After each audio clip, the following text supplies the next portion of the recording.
Hello guys, welcome to my YouTube channel. तो आज हम समझने वाले हैं कि इर्रेशनल नंबर क्या होता है। तो जैसा कि आप लोग जानते ही होंगे कि हमने पिछली वीडियो में समझ लिया था कि रैशनल नंबर क्या होता है।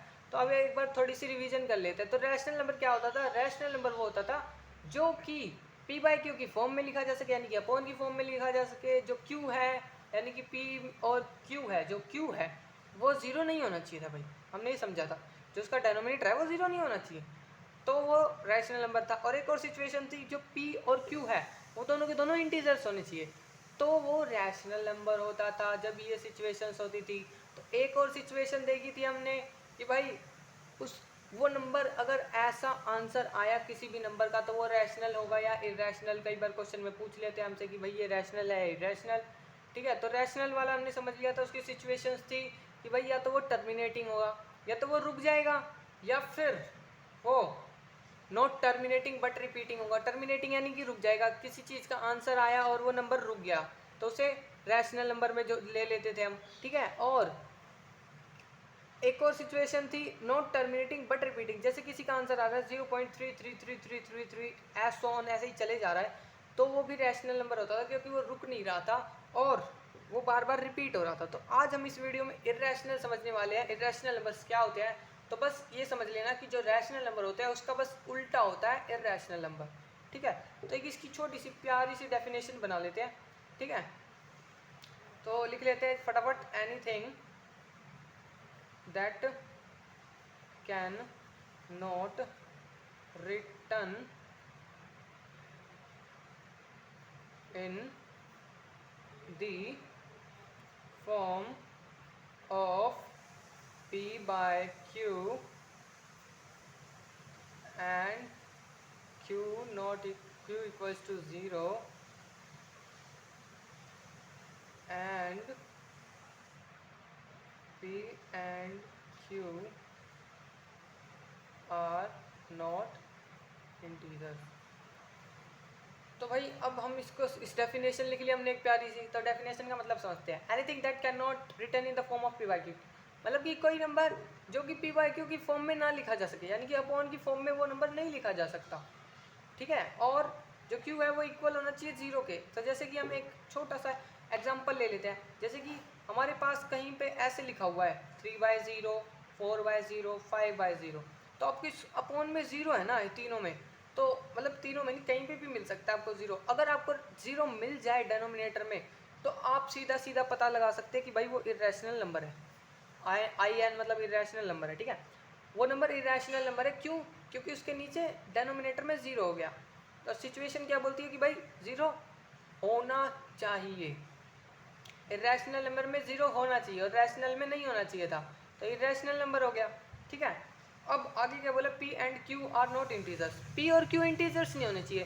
तो इंटीजर्स क्या होते थे अपने, जो कि नंबर लाइन पे होते थे 0 1 2, यहाँ पे 2 होता था, यहाँ 3 और एस ऑन चलते रहते थे, और यहाँ -1 -2 -3 और एस ऑन चलते रहते थे। तो ये नंबर नहीं होने चाहिए थे, ये इंटीजर्स होते थे, तो ये नंबर ना हो। यहाँ लिखा है ना इंटीजर्स नहीं होने चाहिए। एक एग्जांपल ले लेते हैं कि भाई वो इंटीजर्स कब नहीं होंगे, या तो वो √2 होगा, √3 होगा, √5 होगा। ये इंटीजर थोड़ी है। यहाँ पे नंबर लाइन में कहीं आते हैं ये नंबर? नहीं आते ना। तो हमें पता चल गया भाई जो पी बाई क्यू की फॉर्म में ना लिखा जा सके, क्यू में ज़ीरो हो नहीं होनी, हो ज़ीरो हो, और जो पी और क्यू है वो क्या नहीं होने चाहिए? इंटीजर्स नहीं होने चाहिए।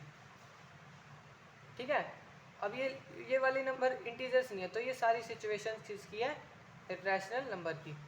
ठीक है, अब एक और सिचुएशन बनती है इसमें, जैसे कि उसमें एक टर्मिनेटिंग और नॉन टर्मिनेटिंग बनता था। तो इसमें भी एक सिचुएशन बनेगी। क्या सिचुएशन बनेगी अब वो देखते हैं भाई। सिचुएशन क्या है? सिचुएशन बनेगी भाई, इसमें एक ही सिचुएशन बनेगी, उसमें दो थी, इसमें केवल और केवल एक ही सिचुएशन है। वो सिचुएशन क्या है? नॉट टर्मिनेटिंग बट भैया जी बट रिपीटिंग। ना तो वो रुके, ठीक है, और ना वो दोबारा रिपीट हो। दोबारा क्या ना हो? रिपीट ना हो वो नंबर। जैसे हमने किसी चीज नंबर को डिवाइड किया, तो ये ना तो वो रिपीट हो, बार बार वही नंबर ना आ रहा हो, और वो दोबारा वो रुके भी ना नंबर, वो इरेशनल नंबर होगा, साफ सी बात है। अब हम एक एग्जांपल लेके देख लेते हैं। जैसे कि आपने पढ़ा होगा कि बुक में कई जगह पे ऐसे पाई का निशान लगा होता है, तो पाई की एग्जैक्ट वैल्यू तो हमें पता नहीं, पर पाई की वैल्यू हमें दे रखी होती है 22/7, है ना। तो इसको हम डिवाइड करते हैं ना, तो इसकी क्या वैल्यू आती है आपको मैं सीधा सीधा बता देता हूँ। क्या वैल्यू आएगी इसकी? वैल्यू आएगी 3.141592653589 आपकी एनसीईआरटी की बुक में ये वैल्यू दे रखी है, मैंने वहीं से देखी है। ठीक है, तो पाई की वैल्यू ये आ जाएगी अगर इसको डिवाइड करेंगे, और ये आगे रिपीट भी नहीं हो रही और आगे चलती जा रही है, तो हमें क्या पता चल गया भाई, जो पाई है वो इरेशनल नंबर है। ठीक है, पाई हमें पता चल गया वो इरेशनल नंबर है। ठीक, ऐसा नंबर जो ना तो रिपीट हो और ना ही रुके, ठीक है, उसको हम इरेशनल नंबर कहेंगे। अब एक बार थोड़ी सी रिवीजन करते हैं, रिवाइज करते हैं। ठीक है, क्या है, कोई भी चीज़ जो पी बाई क्यू की फॉर्म में ना लिखी जा सके।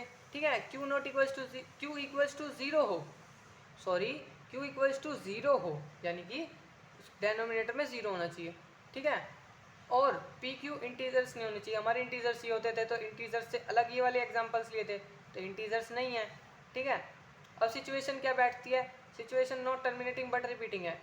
नॉट टर्मिनेटिंग बट रिपीटिंग थी, तो ना तो रुके ना दोबारा रिपीट हो, तो पाई ले लिया हमने एग्जाम्पल 22/7 होता है। ठीक है, तो उसकी वैल्यू कुछ ऐसे आ रही है। और जो हमने यहाँ पे ये एग्जाम्पल्स लिए ना, ये तीनों के तीनों ये भी इरेशनल नंबर है। आप इनकी डेसिमल एक्सपेंशन करके देखना, ऐसे करते हैं ना डेसिमल एक्सपेंशन, वो फिर देखते हैं 2 कहाँ पे आता है ये नंबर वगैरह, है ना, वो देखते हैं ना। तो आप इसकी डेसिमल एक्सपेंशन करके देखोगे ना, ना तो ये रुकेंगे और ना ही ये रिपीट होंगे, तो ये तीनों भी इरेशनल नंबर है। ठीक है, आज की वीडियो में बस इतना ही। समझ में आई हो तो लाइक करना, सब्सक्राइब करना, और अगर कुछ समझ में ना आया हो तो कमेंट करके बता देना। ठीक है, तो मिलेंगे अगली वीडियो में। Tata, good bye.